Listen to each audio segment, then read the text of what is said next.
Digga, was ist das für eine Deckenhöhe? Alter. Oh, hier ein schöner Kamin.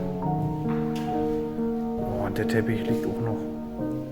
Oh, es ist ein richtig geiler Teppich auch gewesen. Ne? Oh, richtig stilvoll, ey. Schöne Tapete, gefällt mir übelst gut. Hier so ein Holzboden. Oh, hier haben sie die Leichen aufgelöst im Fass. Nee, das ist bloß Müll. Oh, hier schimmelt schon die ganze Geschichte. Ich habe auch gesehen hier vorne, da schon alles durch mit der Substanz. Aber guck dir auch mal die schöne Tür hier an, ne?